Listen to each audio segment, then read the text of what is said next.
¿Qué tal? Saludos. Continúo con la lectura del libro La Edad de la Penumbra de Catherine Nixie. Vamos a ver el día de hoy, ya la última parte de la introducción, la destrucción cristiana del mundo clásico. Al principio concebí este libro como un relato de viajes. Pensé que sería interesante seguir a Damasio mientras recorría en zigzag el Mediterráneo, como un San Pablo pagano, Siria, Damasco, Bagdad, partes de Egipto y la frontera sur de Turquía. Todos los lugares a los que él había llegado no eran ni mucho menos de fácil alcance, pero eran más o menos hacederos. Sin embargo, en los años que transcurrieron entre esa idea y la escritura de este libro, hacerlo se volvió imposible. Desde entonces y en el momento en que escribo, la guerra civil siria ha dejado zonas del país bajo el control de un nuevo califato islámico. En 2014, en ciertas áreas del país, se prohibió la música y se quemaron libros. El Ministerio de Asuntos Exteriores británico recomendó que no se realizara ningún tipo de viaje al norte de la península del Sinaí. En 2015, unos militantes del Estado Islámico empezaron a demoler la antigua ciudad asiria de Nimrut, al sur de Mosul, en Irak, porque era un ídolo. Las imágenes de los militantes islámicos derribando estatuas de alrededor de 3000 milenios de antigüedad y, después, golpeándolas con martillos, dieron la vuelta al mundo. Los falsos ídolos deben ser destruidos. En Palmira, los restos de la gran estatua de Atenea, que habían sido cuidadosamente reconstruidos por los arqueólogos, sufrieron un nuevo ataque. Una vez más, se decapitó a Atenea. Una vez más, se le arrancó un brazo. El viaje que había imaginado se había vuelto imposible. En consecuencia, este libro se ha convertido en una especie de viaje histórico, un viaje por todo el Imperio Romano, comparada en determinados lugares y determinados momentos que son significativos. Como sucede con los libros de viajes, los lugares en los que me he centrado son el resultado de una elección personal y, en cierto sentido, discutible. He escogido Palmira como un inicio porque estaba al este del imperio a mediados de la década del 380, cuando la violencia esporádica contra los antiguos dioses y sus templos aumentó hasta convertirse en algo mucho más grave. Podría haber escogido asimismo el ataque a un templo anterior o posterior. Esta es la razón por la que es un inicio, no el inicio. He optado por Atenas en los años en torno al 529 DC como un final, pero, de nuevo, podría haber escogido igualmente alguna ciudad situada más al este cuyos habitantes fueran masacrados por no convertirse al cristianismo y sus brazos y piernas cortados y arrojados por las calles como advertencia a los demás. Este libro trata de la destrucción cristiana del mundo clásico. La agresión cristiana no fue la única. El fuego, las inundaciones, las invasiones y el propio paso del tiempo también hicieron su papel. Pero la atención de este libro se dirige, en particular, al asalto cristiano. Esto no significa que la Iglesia no preservara cosas, pues lo hizo, pero la historia de todas las buenas obras de la cristiandad en este periodo se ha contado una y otra vez. Estos libros abundan en las bibliotecas y en las librerías. La historia y los sufrimientos de aquellos a quienes la cristiandad abatió, en cambio, no. Este libro se centra en ellos. El área abarcada es inmensa, de modo que esta es una historia fragmentaria que salta a través de la geografía y el tiempo. No me disculpo por ello. El periodo cubierto es demasiado largo para hacer un recorrido lineal del pasado, y la narración subsiguiente hubiera sido, simplemente, demasiado aburrida. Es también una historia narrativa, He intentado transmitir lo que se sentía al estar ante un templo antiguo, cómo olía al entrar, lo agradable que debía ser la luz de la tarde cuando atravesaba el vapor de una casa de baños. Tampoco me disculpo por ello. Este enfoque tiene sus problemas. ¿Quién puede saber cómo olía realmente un templo antiguo sin haberlo visitado? Pero no tratar de recrear ese mundo constituye otro tipo de falsedad. Los antiguos no se movían por una realidad delimitada por periodos históricos definidos y fechas de batallas. Vivían en un mundo en el que el humo procedente de los sacrificios llenaba las calles en los días de fiesta, donde la gente defecaba detrás de las estatuas en el centro de Roma, donde la luz refulgía en el teatro sobre los cuerpos húmedos y desnudos de jóvenes ninfas. Tanto las fechas como los cuerpos son esenciales para comprender a la gente de ese periodo.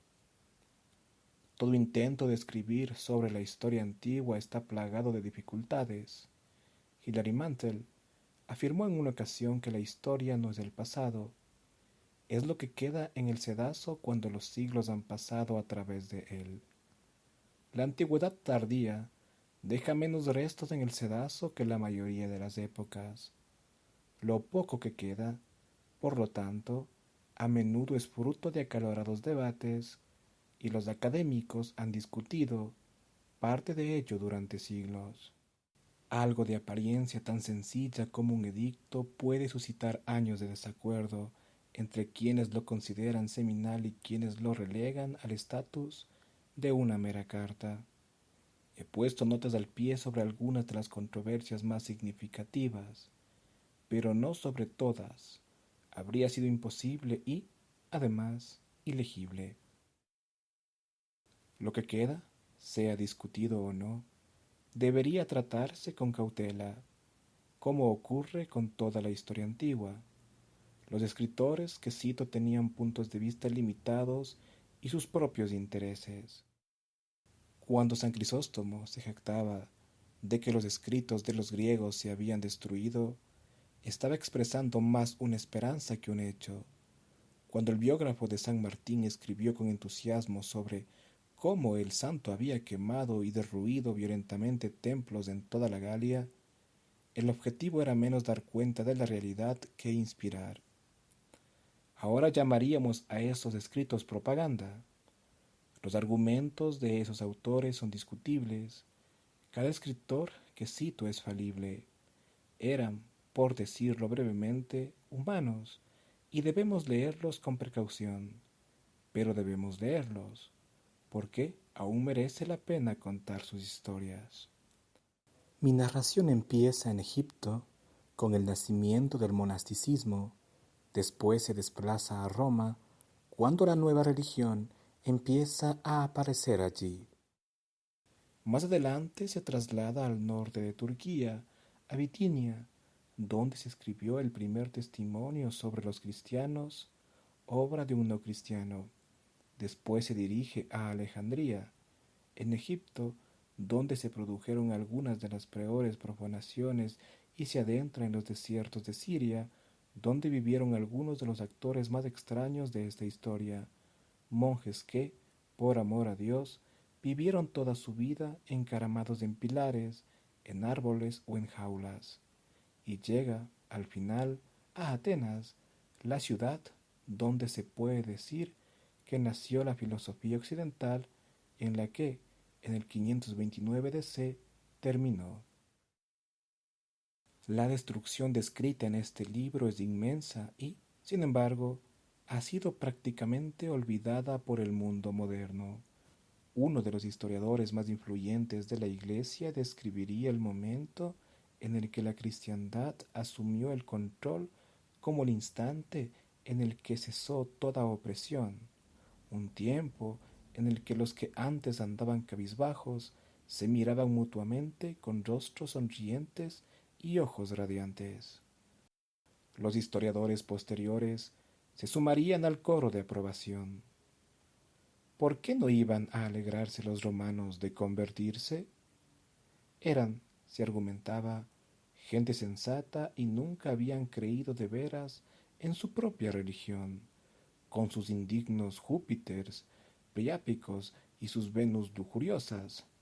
No, los romanos habían sido cristianos latentes, dispuestos y deseosos a abandonar sus absurdos y confusos rituales politeístas en cuanto una religión juiciosa, es decir, monoteísta, apareciera en el escenario. Como dijo Samuel Johnson, sucinto como siempre, los infieles se convirtieron fácilmente porque no tenían nada a lo que renunciar. Estaba equivocado. Muchos se convirtieron alegremente al cristianismo, es cierto, pero muchos no lo hicieron. Muchos romanos y griegos no sonreían mientras veían cómo se suprimían sus libertades religiosas, se quemaban sus libros, se derruían sus templos y unas bestias con martillos destruían sus estatuas. Este libro cuenta su historia. Es un libro que lamenta sin complejos la mayor destrucción de arte que ha conocido la humanidad. Es un libro sobre las estrategias que se ocultan tras el triunfo de la cristiandad. Una nota sobre el vocabulario. He intentado evitar la utilización de la palabra pagano, excepto cuando transmite las ideas o los actos de un protagonista cristiano. Se trataba de una palabra peyorativa y un insulto, y ningún no cristiano de la época la habría utilizado para describirse a sí mismo. También era una innovación cristiana. Antes del auge del cristianismo, pocas personas habrían pensado en describirse a sí mismas por su religión. Luego, el mundo se separó para siempre mediante líneas religiosas y aparecieron palabras para demarcar esas divisiones. Una de las más comunes fue pagano. Al inicio, la palabra se había utilizado para referirse a un civil en oposición a un soldado. Después del auge del cristianismo, los soldados en cuestión ya no eran los legionarios romanos, sino quienes se habían alistado en el ejército de Cristo. Más tarde, los escritores cristianos tramaron etimologías falsas y poco favorecedoras de la palabra. Sostuvieron que estaba relacionada con pagus, con los campesinos y el campo. No era así, pero esos ataques prendieron y paganismo adquirió el poco atractivo aire de lo rústico y atrasado, una corrupción que se mantiene hasta hoy. También, cuando me ha sido posible, he evitado por lo general asignar nacionalidades modernas a personajes antiguos y, en su lugar, los he descrito en función del idioma en el que escribían habitualmente. Así, aunque nació y vivió en Siria, describo al orador libanio como griego, no como sirio. Aquel era un mundo cosmopolita en el que cualquiera, en cualquier parte entre Alejandría y Atenas, podía considerarse heleno, griego, y he intentado reflejar esa situación. En ocasiones, para facilitar la lectura, he utilizado la palabra religión para referirme al amplio espectro de cultos profesados por la sociedad greco-romana antes de la introducción del cristianismo. El término plantea problemas, concretamente implica una estructura más centralizada y coherente de la que, en la práctica, existió. Con todo, es más elegante que muchas de las engorrosas alternativas. Una nota final. Hay muchas buenas personas que se ven impulsadas por la fe cristiana a hacer muchas cosas buenas. Este libro no pretende ser un ataque a esas personas y espero que no sea visto como tal, pero es innegable que han existido y siguen existiendo quienes usan el monoteísmo y sus armas con fines terribles. El cristianismo es una religión más grande y fuerte cuando también admite esta realidad y la desafía. Y bueno, en el próximo episodio estaré compartiendo el primer capítulo, El ejército invisible. comparte esta información, suscríbete al canal y dale me gusta. Gracias.